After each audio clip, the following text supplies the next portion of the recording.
Boa noite.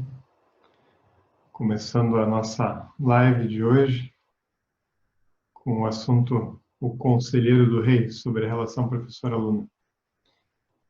Então, eu estou dando início.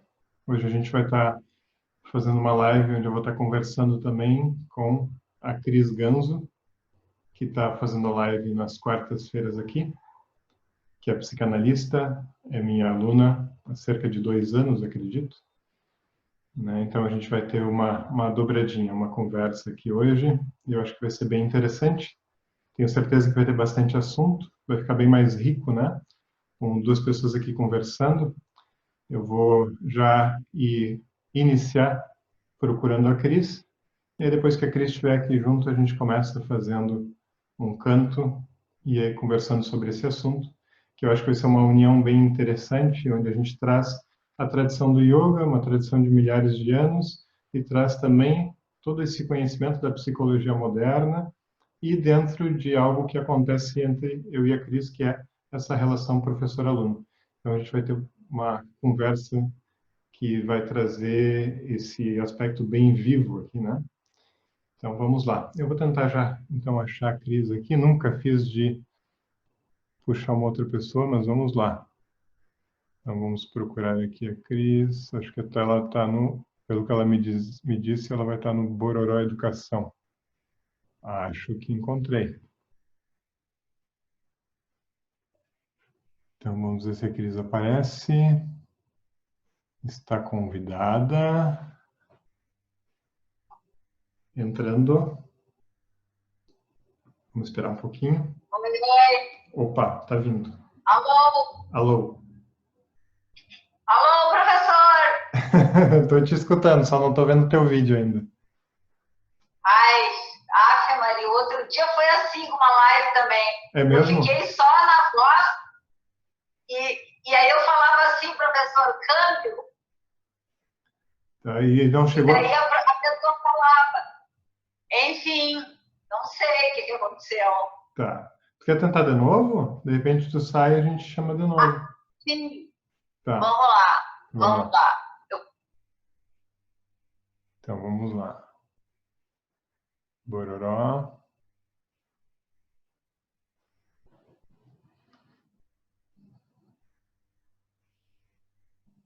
E Alô, a rodinha aparecendo de novo aí. a rodinha. Cris, Aqui não aparece rodinha. não deixa só a minha cara aqui. O pessoal está dizendo aqui que também Não, eles também não te veem. tá bem.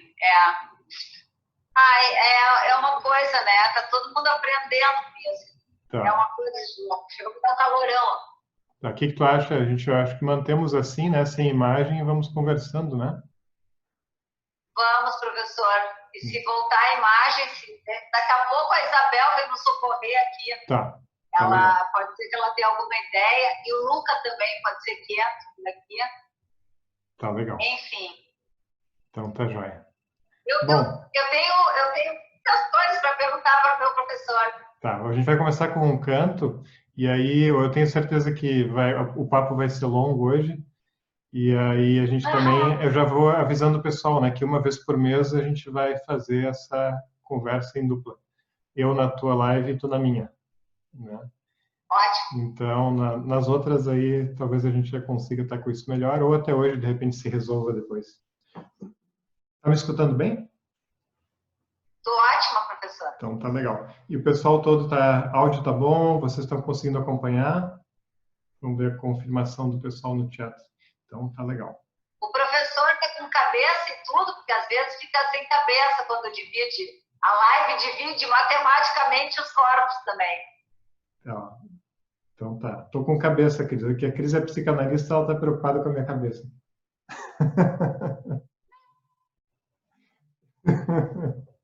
Tá aqui. Então tá. Então vamos começar. Então eu vou fazer um canto e aí a gente logo inicia a nossa conversa. Então, tá?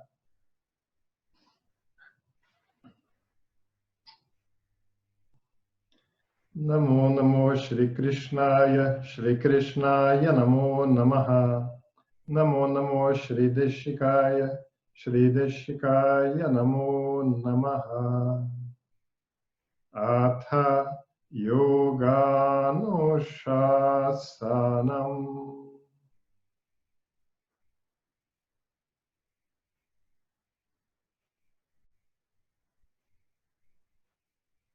Muito bem. Então, só para a gente lembrar dos professores, né? Esses cantos iniciais são em respeito, lembrança, né, dos professores Krishnamacharya, do professor Desikachar, e também o iniciozinho do Yoga Sutra, que é uma escritura que traz os fundamentos, né, a essência, o coração do yoga.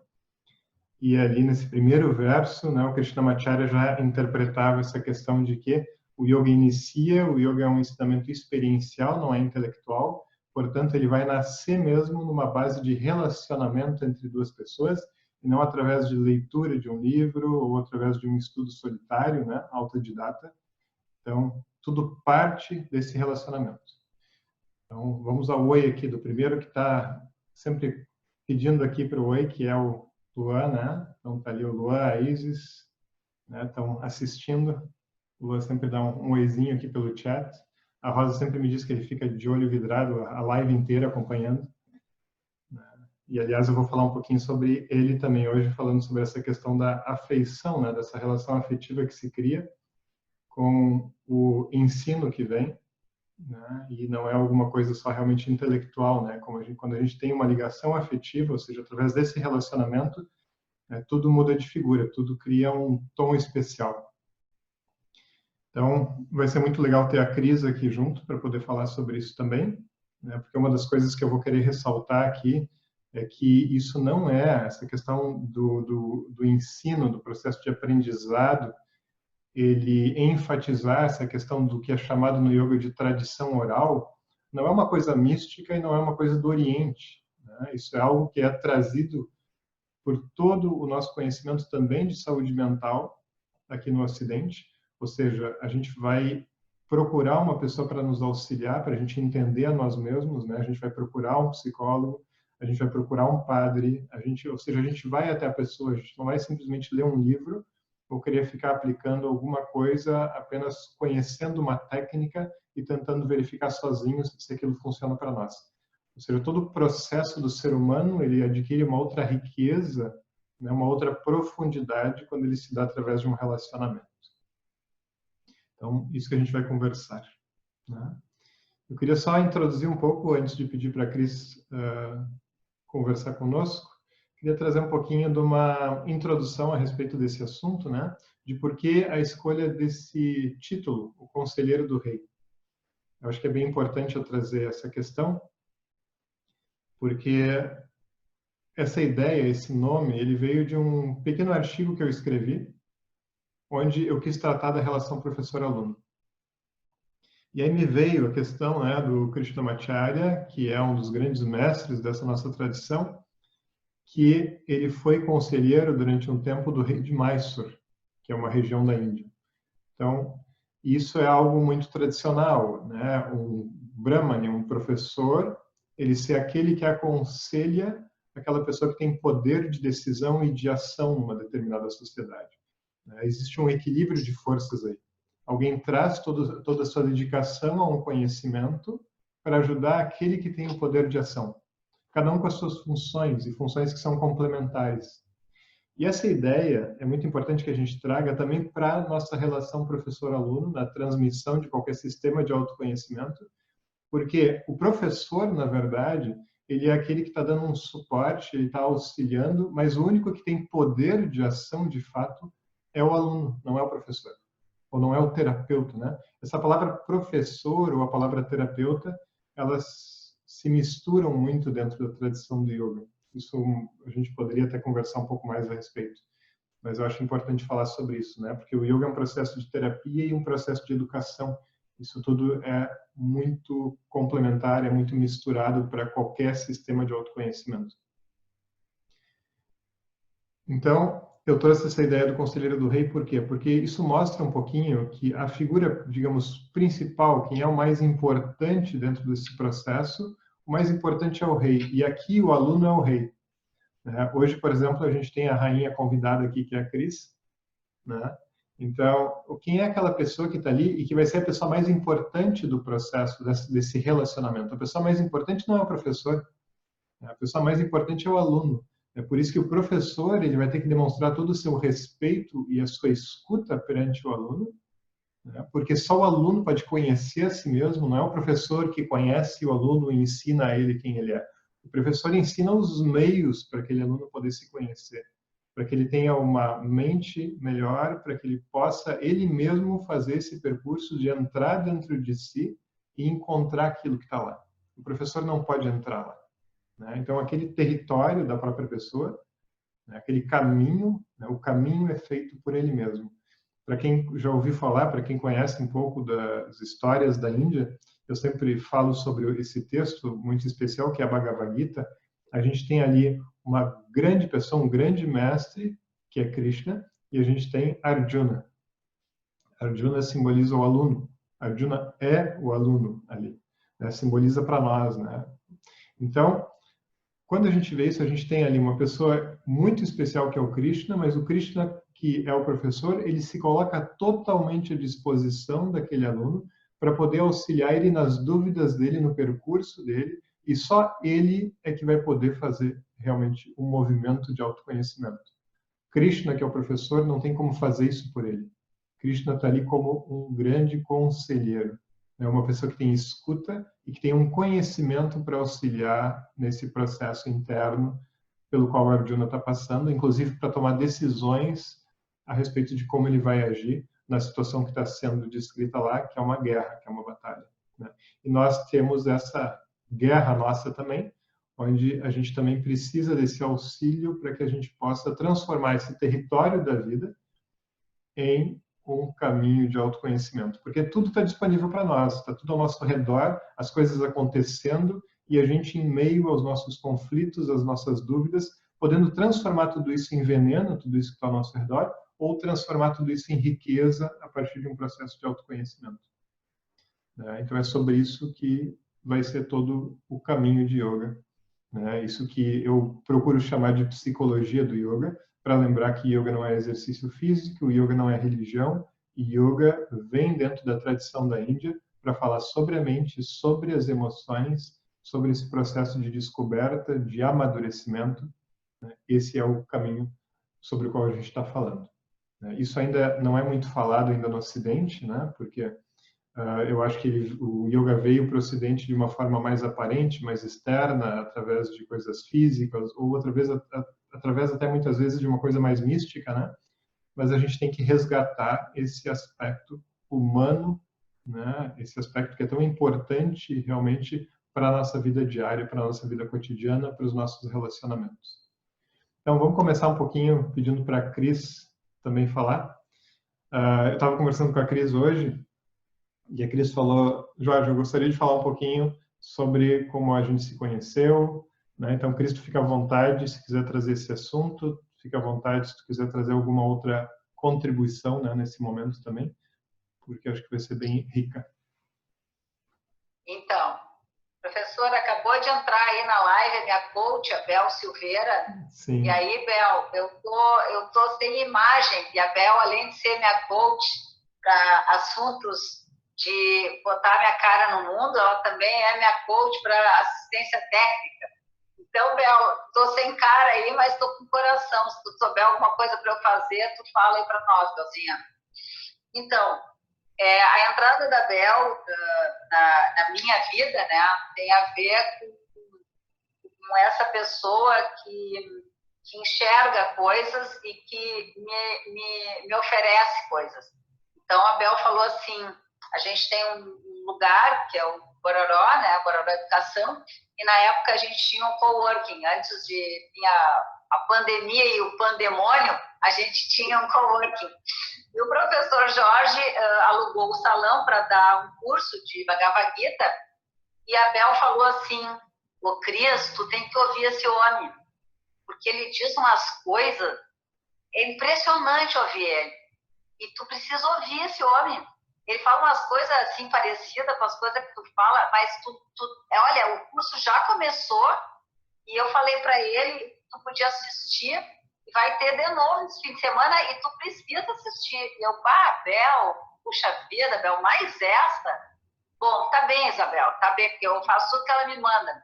Então, eu só digo que é bom que ela me mande o que eu quero fazer, que senão ela me manda o que eu não quero, eu não faço. Aí eu fui e assisti o professor, e quando o professor começou a falar, eu comecei a chorar. Eu gosto de chorar, mas eu não choro assim toda hora, né? E aí eu comecei a chorar, e aí no intervalo, a gente tinha um palquinho, assim, o professor é um homem grande, alto, e ele ia sair do palquinho, e eu subi no palquinho e falei para ele, professor, eu preciso de um horário. E aí ele sorriu muito, assim, elegantemente, e sorriu e deu um passinho para o lado. E a Solange está dizendo que ela viu isso, que foi lindo, que ela lembra disso. Aí eu dei um passinho para o lado, porque na frente do professor, eu sou tipo pequena, tenho 1,57 m, ou 8, eu acho. E aí estou encolhendo um pouco, mas enfim, ainda tinha 1,57 m, 58. E aí o professor deu um outro passinho para o lado, e eu dei outro passinho para o lado, que na frente do professor, ele sorriu, mas já meio assim, tipo, que louca é essa, né? Que espécie de maluca é essa? Aí eu falei, professor, o senhor não está entendendo, eu preciso de um horário. Aí o professor falou, não, é que eu não tenho horário, sorriu assim. E aí eu falei, é que o senhor não está entendendo, eu preciso de um horário. E eu chorava, assim, chorava. Mas tudo muito discretamente, sem histeria. E aí o professor falou assim, terça-feira ao meio-dia.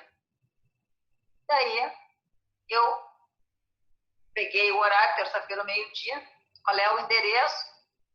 Aí não me lembro como é que foi, bom, enfim. Aí eu fui, uma outra pessoa que estava vendo, assim, essa cena tudo, chegou para mim e falou assim, tu tem que fazer a coisa aquela do não esquece a minha Calói, que era uma propaganda que, não, acho que não deve ser da época dos ouvintes aí, é uma propaganda antiga, e que era um guri que falava para os pais, não esquece a minha Calói, do Dia das Crianças, não esquece a minha Calói, e eu comecei a enviar para o professor, então, um desenho de uma Calói, porque o professor disse que ele atendeu e tudo, mas ele falou que ele não tinha mais horário. Eu falei, tá bem, mas eu vou aguardar, assim que tu tiver um horário, tu me oferece, por favor. E comecei a enviar toda semana uma bicicleta no WhatsApp, até que o professor me deu o segundo horário. Eu continuei mandando a Calói, até que o professor me conseguiu um horário fixo. E aí eu tô, que nem aquele filme do meu querido Bob, que era um psiquiatra e um maluco, um paciente que andava atrás, o psiquiatra perseguia a família e tudo mais. E aí então eu comecei a perseguir o professor em todos os lugares que ele ia, para ver se eu aprendia mais rápido, né? E aqui estou eu, então, ainda que sem imagem, o professor chega um pouquinho para o lado, que tem atrás tem uma fotografia do Krishnamacharya, do Desikachar, tem uma foto lá, não está aparecendo? Essa lá. E aí eu trouxe a minha foto aqui, mas outro dia eu mostro, porque eu penso que tem isso, assim, tem modelos de identificação e, de fato, quando o aluno está pronto, o professor aparece. E eu acho que isso é fundamental, que a gente tenha a humildade de reconhecer que sim, quando a gente deseja um processo verdadeiro de autoconhecimento, a primeira coisa que é necessário é reconhecer com muita humildade que nós precisamos de auxílio. E o professor é esse facilitador. Então, eu considero muito importante esse trabalho que os meninos do Pratique Prana estão franqueando com as lives, que é para que as pessoas possam conhecer mais caminhos para fazer as suas escolhas. Câmbio. Obrigado, Cris. A diferença aqui, tá, do filme é que aqui tem 2 loucos, tá? Então, assim, ó, eu acho bem, assim, legal, né, assim, tu poder trazer isso, poder trazer experiência, e queria dizer também, né, que é fácil para mim escutar isso, né, e não me colocar no lugar errado por causa da minha relação com os meus professores também. Então, eu entendo bem esse sentimento, né, essa sensação. Me lembro da primeira vez também que quando eu cheguei na Índia e nem sabia se o Desikachar ia estar dando o curso também para o qual eu me inscrevi em 2001. A primeira coisa que aconteceu quando eu vi ele na minha frente foi chorar também, né? Foi também cair lágrimas assim, porque eu tinha lido, tinha estudado, tinha ouvido muita coisa sobre ele e de repente ver aquela pessoa na minha frente foi algo muito emocionante assim para mim, e ele sempre foi a minha grande inspiração, né? E até hoje é, mesmo já tendo falecido, né? Tanto que a pessoa com quem eu estudo hoje, que é o professor Paul Harvey, foi aluno durante quase 30 anos, né, do Desikachar, muito próximo dele. E isso foi uma das principais razões pelas quais eu pedi para o professor Paul Harvey depois me aceitar como aluno também. Então esse sentimento é um sentimento que fica muito vivo para nós, porque não porque é uma pessoa que nos passa, né, esse conhecimento, um conhecimento intelectual, né, mas porque é uma pessoa que nos acolhe, né, uma pessoa que consegue nos ver como ser humano. E essa questão da palavra conselheiro ali que eu trouxe, né, isso também é uma questão que eu coloquei nesse pequeno texto que eu escrevi aquela vez. Talvez seja um bom nome, né, porque quando a gente fala sobre terapeuta, fala sobre professor, esses papéis parecem papéis tão definidos, né?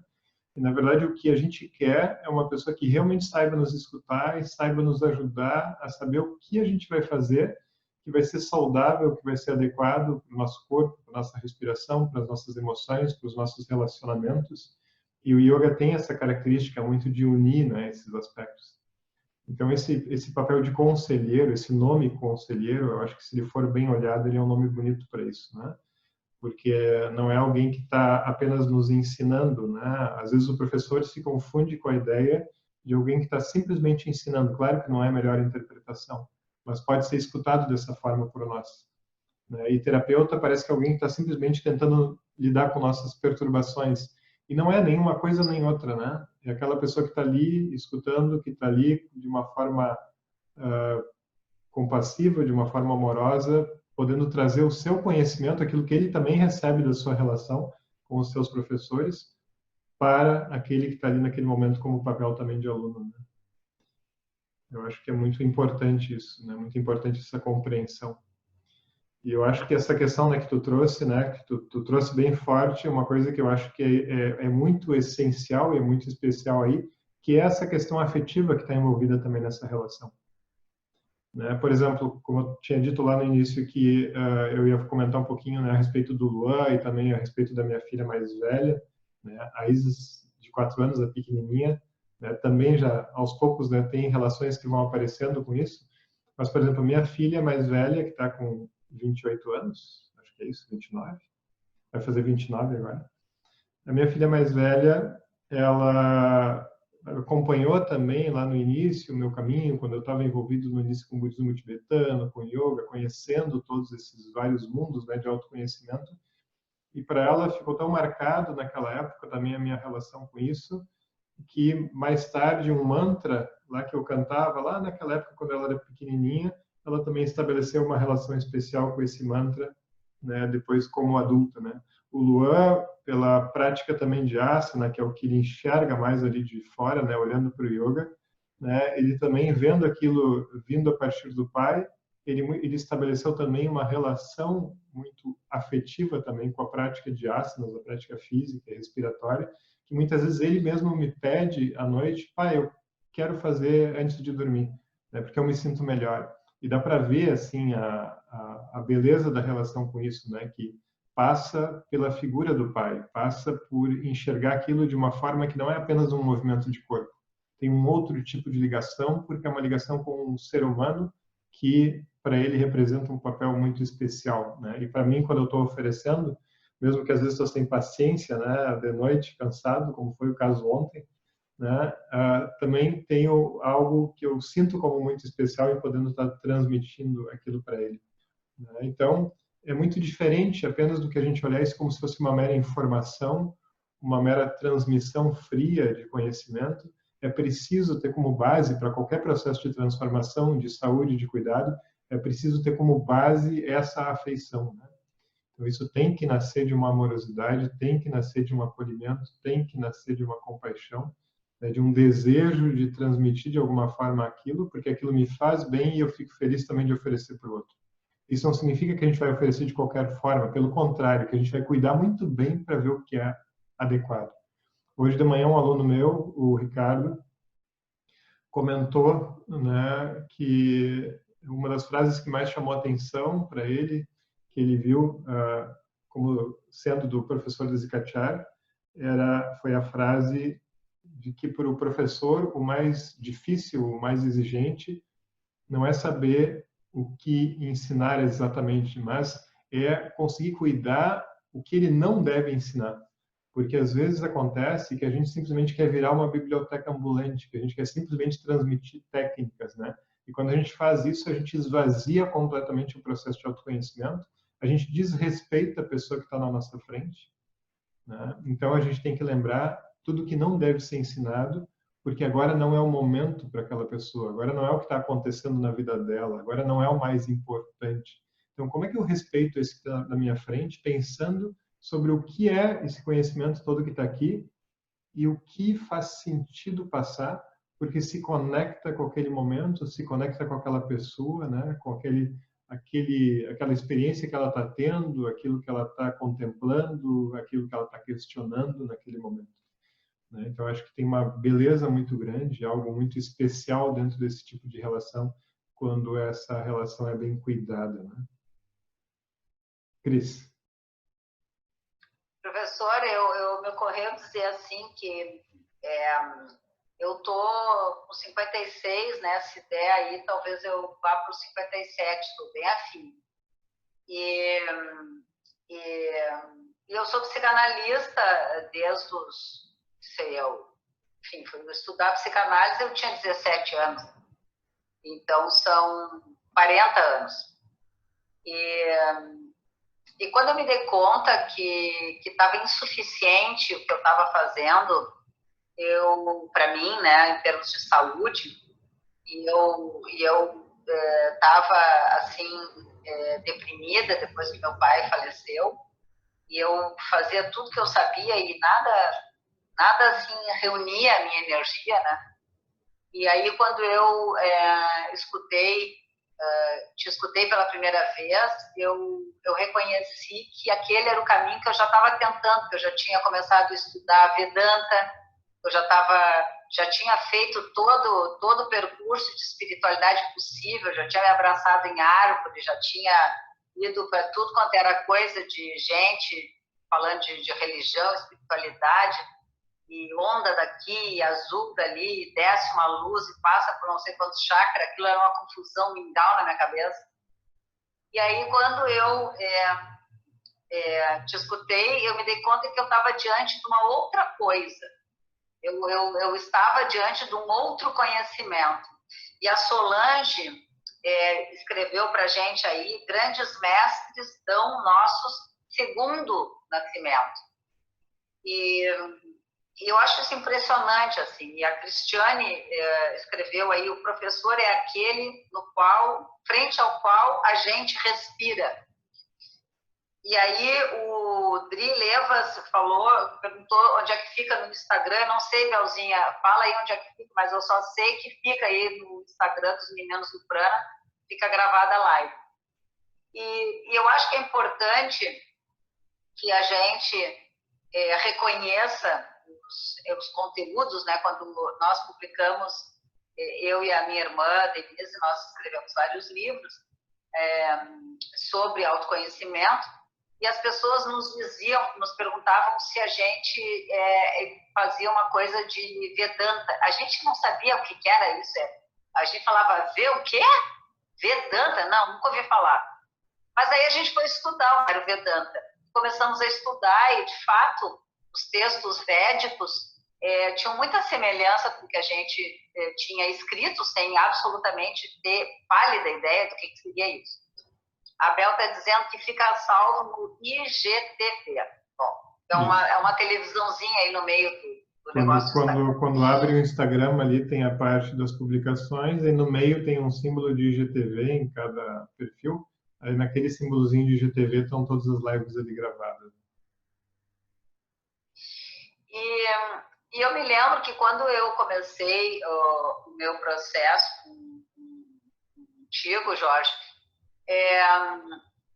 eu me dei conta que era terapia, né? E aí eu pensei assim, mas que esquisito isso. É uma terapia, esse homem não fez psicologia, eu sou psicanalista, me trato há 1000 anos, coisa mais esquisita isso. E o Jorge foi muito, assim, muito cuidadoso, assim. O Jorge absolutamente não me pediu que eu interrompesse meu processo de análise com o meu último analista. E eu me lembro que tu disseste que era importante que a gente visse a serviço do que estavam as relações terapêuticas que estavam estabelecidas. E eu mantive a minha análise com o Eduardo, e o Eduardo é antropólogo, sociólogo, e eu percebo claramente que são lugares diferentes de escuta. E é muito interessante. Eu, na condição de psicanalista, aquilo que eu ofereço para os meus pacientes, para as pessoas que trabalham comigo, a Bel está dizendo para mim entrar no meu perfil, mas, Bel, eu tenho receio que se eu entro no meu perfil, cai essa live aqui. Podemos fazer isso na próxima vez, mas agora eu acho que é melhor não fazer, Bel. Não sei. A minha coach aí me aconselhando. E aí, eu tenho seguido o meu processo de análise com o Eduardo, e é uma interlocução diferente. E eu, então, te convido, Jorge, a que tu faça, assim, uma fala para trazer as diferenças, porque existem diferenças. De um processo de psicologia do yoga para um processo de psicanálise. E eu quero te ouvir primeiro, porque depois eu quero falar uma palhinha disso. Tá. Eu não posso falar sobre a psicanálise, né, Cris? Mas eu posso trazer uma visão minha, porque se eu falar da psicanálise eu vou começar a errar, porque não é a minha experiência, né? Mas, assim, por exemplo, o que eu acho que... essa questão, por exemplo, da psicologia, o que pode trazer de engano eu usar o termo psicologia? Vamos começar por aí. Porque a gente pode pensar assim, é alguma questão, então, apenas mental, né? Mas o yoga, o que ele traz, que eu acho que é muito específico, ele traz a seguinte visão. Yoga é sobre a mente. Mas a mente é aquilo que vai organizar todo o nosso sistema e também vai ser afetada por todo o sistema. Ou seja, ela influencia o nosso estado respiratório, ela influencia o nosso estado corporal, ela influencia os nossos relacionamentos, ou seja, tudo nasce dela, né? Ela é o chefão, né? Em termos de todos os movimentos, todas as ações, pensamentos, motivações, desejos, né? Tudo isso está vindo dela e está gerando o resto, que é mais grosseiro, que é a fala, que é a respiração, que é o movimento, que são os relacionamentos. Então, o yoga vai dizer assim, a gente não deve ficar, essa é a visão que ele traz, a gente não deve tratar apenas a mente diretamente, a gente tem que saber como, através dos relacionamentos, através do corpo, através da respiração, né? Através de tudo isso, a gente tem que conseguir saber como ir chegando mais perto dela, né? Então, como a gente tem muitas vezes aquela imagem, né, de que ela é como um animal selvagem, assim, né? Ela está ali bruta com todas as suas tendências e a gente tem que saber como chegar devagarinho. Não adianta querer chegar e simplesmente montar em cima dela, porque não vai dar certo, ela vai nos derrubar, né?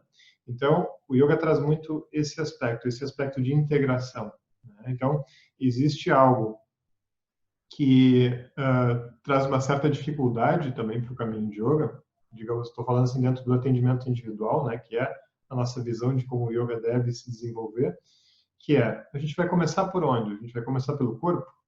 A gente vai começar pela respiração? A gente vai começar pela investigação sobre aspectos emocionais? A gente vai começar com meditação? A gente vai começar com estudo de escritura? O que a gente vai fazer? Na verdade, quase tudo isso é possível.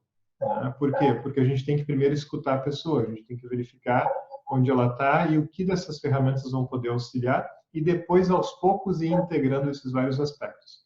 Quando a Cris chegou, por exemplo, ela tendo todo esse percurso, né, que ela tem de processos de autoconhecimento, de experiência como psicanalista, eu fiquei em dúvida, no que eu vou ajudar a Cris? Então, eu me lembro que eu dizia muitas vezes para ti, né, Cris, olha, eu vou ter que ficar te escutando muito aqui.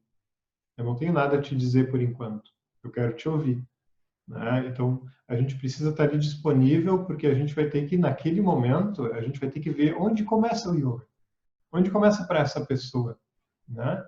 Então, dentro de todas essas ferramentas, dentro dessa visão integrada do ser humano, o que a gente vai oferecer primeiro ali? Qual vai ser para aquela pessoa o início desse caminho? Não é como a gente vê hoje, muitas vezes, que tudo começa pela parte física e por exercícios, né? Não, na verdade, o yoga mesmo tradicional não é assim. Né? Ele pode incluir isso e de várias diferentes maneiras, né? Mas tem uma forma especial de verificar se aquilo é adequado, se aquilo não é. Como eu já falei várias vezes, o que é remédio para um é veneno para o outro. Né? Então, sempre tem que se verificar muito bem.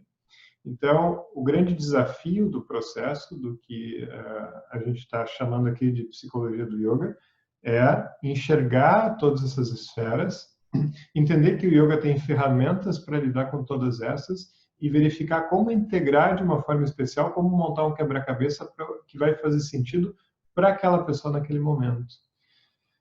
E eu acho que essa relação também, ela nasce, talvez, entrando um pouco, talvez mais na questão da Cris também, ela nasce talvez de uma forma um pouquinho diferente, na maioria das vezes, né? Se a gente pensar em termos da tradição antiga lá do yoga, porque existe um certo posicionamento por parte do professor de verificar se realmente o aluno ele está pronto para esse processo.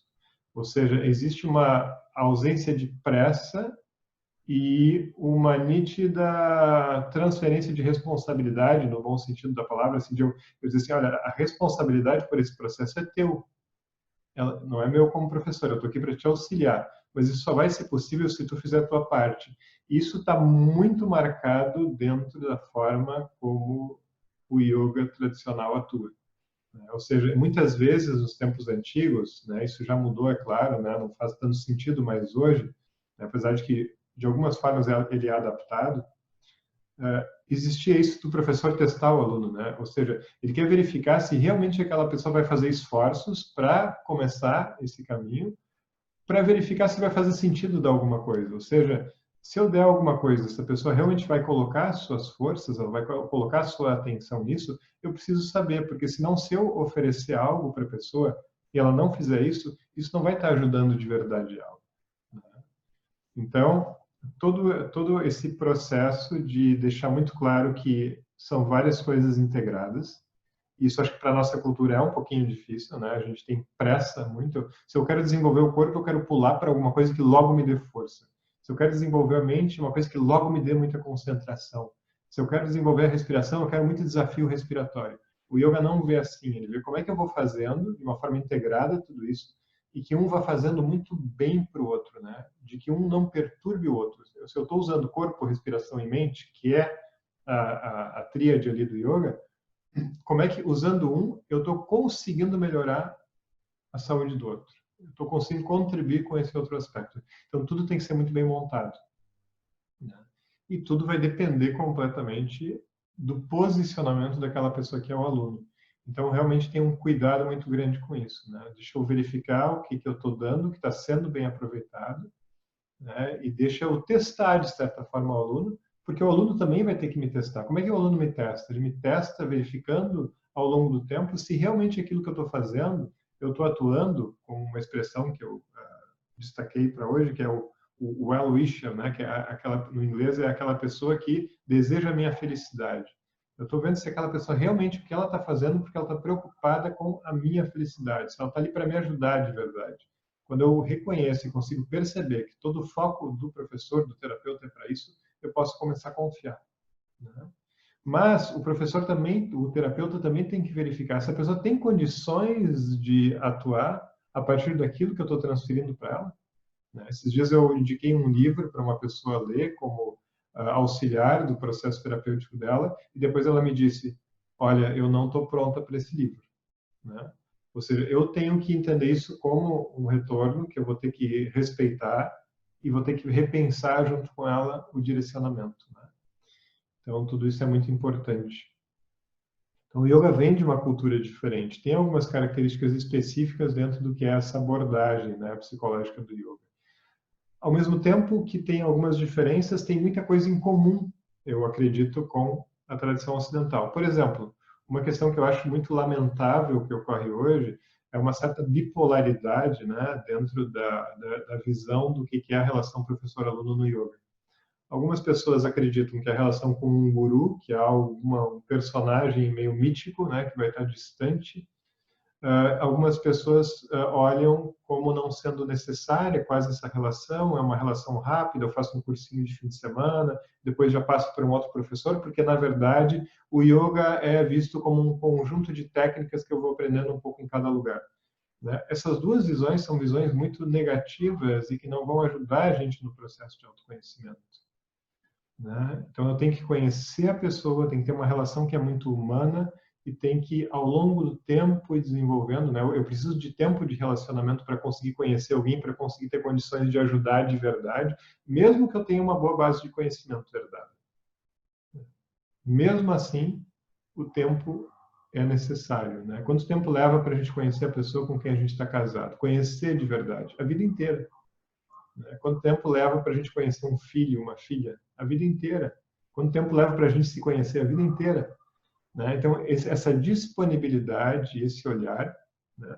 E isso também talvez traga uma questão, depois eu quero ouvir a Cris falar um pouco sobre isso, a questão de que para o yoga a relação é uma relação para a vida inteira, essa relação de aprendizado, essa relação terapêutica, né? Porque o alvo dela, ele não tem limite, né? O autoconhecimento não tem limite, ele não tem fim. Né? Não é para a gente resolver uma perturbação temporária. Né? Ela pode ser uma relação, ela tem todo o potencial para ser uma relação que vai ser até o final da vida, porque aquilo que vai surgir para mim como desafios do meu autoconhecimento vai mudar ao longo da vida. Então, esse auxílio sempre é muito bem-vindo. Né? Tem coisas aqui que eu estaria me atrevendo um pouco a falar, às vezes eu falo, não sei se caberia muito aqui, né? Mas também olhar um pouco como é que a psicologia ocidental nasceu e como é que a psicologia oriental nasceu. Tem algumas diferenças aí que eu acho que também são importantes de com o tempo a gente ir entendendo. Né? Tá. Olha só, eu estava te ouvindo falar sobre a amorosidade, né? E isso é bem delicado que eu vou dizer. É assim, me chamou muita atenção quando no curso da Gita, tu vinha acompanhado da Rosa, que é a tua esposa, e às vezes o Lua vinha, às vezes vinha a Isis, e aquilo me chamava muita atenção, porque isso absolutamente não é uma coisa comum nas práticas psicanalíticas, né? E a amorosidade com que tu te referia às pessoas e aos alunos, tinha uma coisa diferente por ali, né? E eu comecei a me dar conta que tinha uma tradição realmente de ensino diferente na psicologia do yoga. E eu já tinha começado estudos de Vedanta e eu não percebia muito essa amorosidade, assim. Eu percebi uma coisa mais intelectualizada, que inclusive não foi possível para mim seguir os meus estudos de Vedanta, porque eu sentia que aquilo ficava, eu ficava mais intelectualizada ainda, né, do que eu já vinha da psicanálise. E a amorosidade e a simplicidade e a horizontalidade, e aí é bem delicado o que eu vou dizer, porque é evidente para mim, né, para quem te conhece, que tu tens muito conhecimento. E o conhecimento de psicologia do yoga é robusto em ti. E como que pode, então, uma pessoa que tem um conhecimento tão robusto se apresentar de camiseta, de calça jeans, de roupas comuns, né? E sem uma certa entourage, sem uma certa parafernália que chega na frente da pessoa, dizendo exatamente que tipo de guru, de professor, de, enfim. Então, eu penso que tem uma questão na prática, na transmissão, que é o lugar do sujeito no mundo, né? E teu lugar é um lugar muito simples. E a simplicidade é a última sofisticação, né? É uma frase do Leonardo da Vinci que diz: a simplicidade é a última sofisticação. É aquele detalhe que tem que ver quando a gente retira todo o excesso de pedra do bloco e aí então parla, né? A figura que tem dentro, a essência, o humano fala. E eu considero isso o processo de curação verdadeiro, que é que se retirem os excessos, né? Que se deixe a essência. Então, eu vejo que essa construção de integração, eu me lembro que quando eu cheguei para as primeiras consultas, assim, eu estava exausta. E quando tu me ensinava o pranayama, eu dormia exausta no chão, né? E eu queria fazer coisas, porque eu queria melhorar, e eu me lembro que tu dizia assim, durante o dia, faz algum pranayama, te deita e faz algum exercício, e se tu dormir, melhor, porque o que tu precisa é dormir. E aquilo foi para mim, assim, de uma dureza, acolher que o que eu precisava em termos de cura era dormir. Eu não precisava ler, eu não precisava botar o pé atrás do pescoço, eu não precisava cantar uma coisa sofisticadíssima, eu precisava dormir. Fala sério, professor. E eu penso que essa coragem de dizer para um aluno o que a gente, enquanto terapeuta, intui que é a necessidade do outro, assim, meu Deus do céu. Ao invés de se valer de 1000 prescrições e entupir o pobre do aluno, que já está cheio de problema, com mais deveres, né? Eu me lembro que foi certamente a coisa mais curativa na minha vida, e eu sou bem rodadinha, né? Eu comecei minha primeira análise, eu tinha 20 anos, né? Nunca parei de fazer análise, com 1000 terapeutas, todos maravilhosos, com quem eu aprendi muito, aprendi um ofício, que é um ofício sagrado para mim, e que eu sentia que o que eu precisava fazer, de fato, era dormir, mas um dormir era um entregar-se, né? Um entregar-se. E eu me lembro que eu queria meditar, eu queria qualquer coisa muito sofisticada, e eu me lembro que um dia tu me dissesse assim, eu gostaria que tu contemplasse.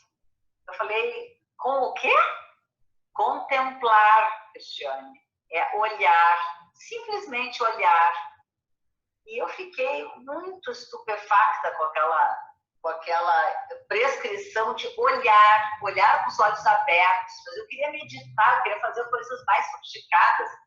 E eu já conhecia trocentas meditações, e eu ia dizer medicações, porque meditação é uma medicação. Sim. Hoje eu sei. E a minha medicação era sossegar o meu rabo, parar sentada, que fosse 10 minutos, com os olhos abertos para a vida, acordar para a vida, e humildemente receber a vida em sua absurda plenitude. Então, eu considero que, de fato, a única coisa no mundo que cura é a amorosidade. A gente tem uma pessoa que está nos ouvindo, professora, ela está em Portugal, e lá é 00:30, e eu estava pensando assim, né? quanto os esforços são necessários, né? E é muito bonito, assim, por qual motivo ela nos faz saber que é 00:30, né? Sabe quem é essa pessoa, Cris? Talvez porque... Oi? Sabe quem é essa pessoa?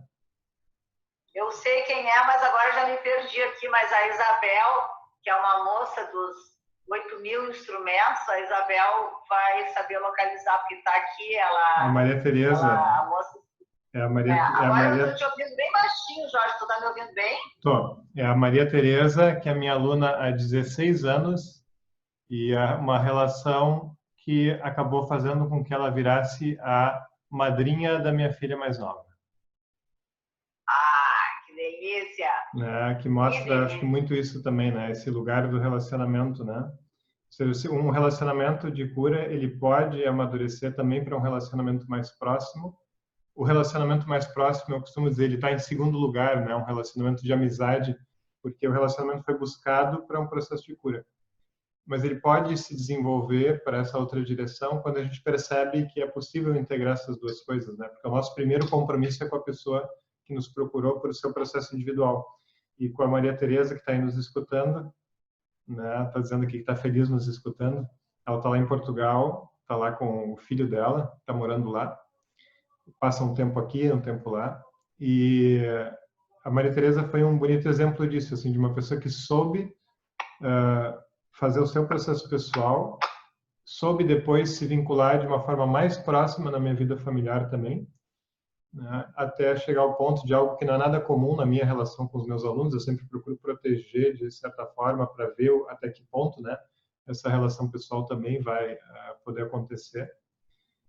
E ela acabou realmente se tornando então madrinha de uma filha minha, né, de 4 anos de idade. Então eu acho que isso é interessante, né? E até hoje, assim, o que eu vejo de respeito dela, mesmo me conhecendo mais de perto, conhecendo a Rosa, conhecendo as crianças, né? Eu conheço também os filhos dela. A gente consegue manter isso, assim, essa relação de proximidade com esse processo de relação de professor-aluno completamente protegido, né? Eu acho isso muito bonito. Eu acho isso, para mim, foi um grande aprendizado também, né? Uma relação longa, né? Uma relação de 16 anos, que devido à maturidade dela, né, é possível essas duas coisas acontecerem, né? Normalmente a gente separa muito, né? A gente diz assim, não, não pode. Aqui é terapeuta, aqui é amigo, mas quando essas duas coisas podem acontecer, é um bonito sinal, né? E tem muito a ver com essa questão afetiva, essa questão amorosa que tu fala, né? Eu acho que ali teve algo que realmente mostrou essa possibilidade da relação ela se expandir para outras esferas. Eu tenho uma reza, que é uma oração que tu fizeste, e é uma oração que diz do interesse primeiro do professor, que é no bem-estar do aluno, né? Uhum. E que essa intenção do professor, ela norteia a relação terapêutica. E eu considero que isso é muito exigente por conta dos narcisismos, né? Por conta de que os professores e os terapeutas acabam se exibindo muito com seus êxitos, né? Com seus alunos prodígios, com seus alunos, enfim. E precisa, de fato, muita coragem, né? Para recomendar que uma pessoa não faça nada, a não ser estar acordado e respirando, e que ela não se nutra feito uma árvore de Natal, com um monte de pendurucalhos e adereços e camisetas e barras e troços pendurados, para legitimar uma posição que, na verdade, é muito frágil. É uma posição em que a pessoa se esconde atrás de processos identificatórios, né? Então, eu considero que é muito importante essa sobriedade, né? E é evidente a tua sobriedade. Então, eu fico muito feliz que a gente possa estar tendo essa oportunidade aqui no Pratique Prana. E esses meninos, eles têm um instrumento muito potente na mão, e é um instrumento de educação que pode realmente assim, expandir esse conhecimento de uma forma bem democrática, né? Sim. Porque eu tenho insistido muito, né, Jorge? Sim. E quando a gente tem uma coisa sagrada, como tu tens, como tu representa, e uma coisa com tanto esforço, né? Não é fácil estudar psicologia do yoga. A tua trajetória é uma trajetória muito consistente. Então, nesse momento, poder ter um professor de psicologia do yoga falando em português, dando aulas online, é uma bênção. E essa bênção, ela é bom que ela seja de fato oferecida, né? De fato compartilhada.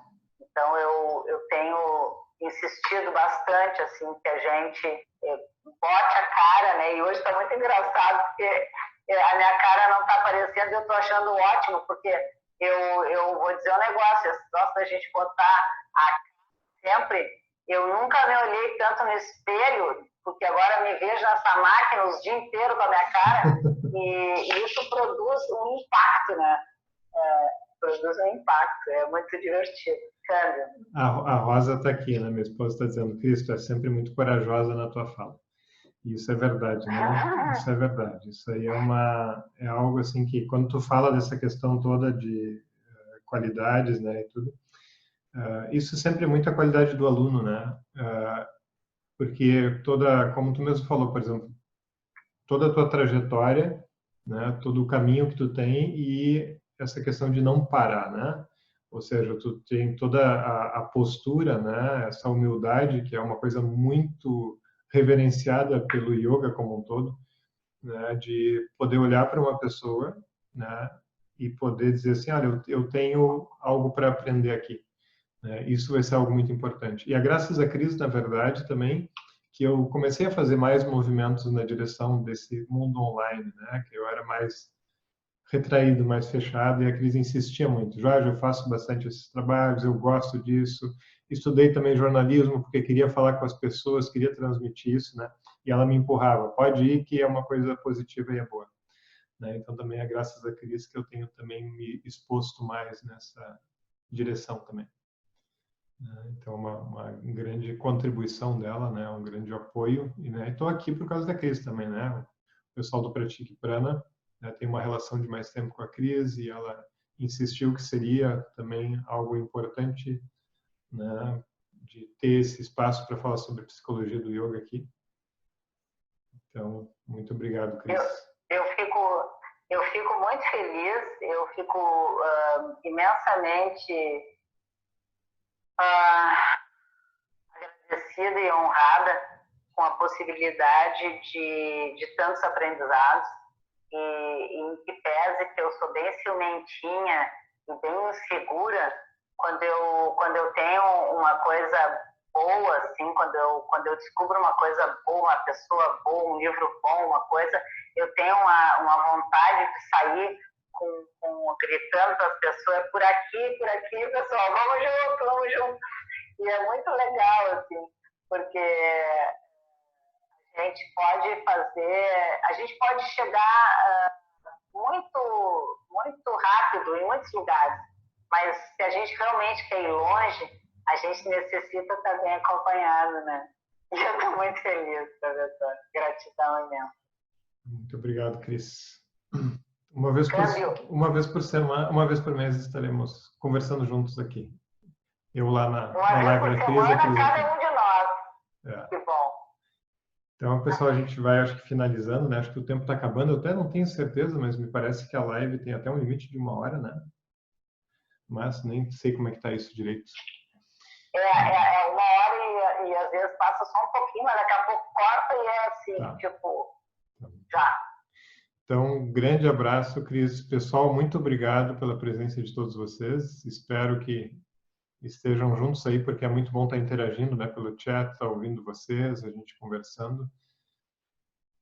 Uma boa noite, Cris. Boa noite para todos vocês e Boa noite, até breve. professor. Gratidão. Tchau, tchau. Tchau.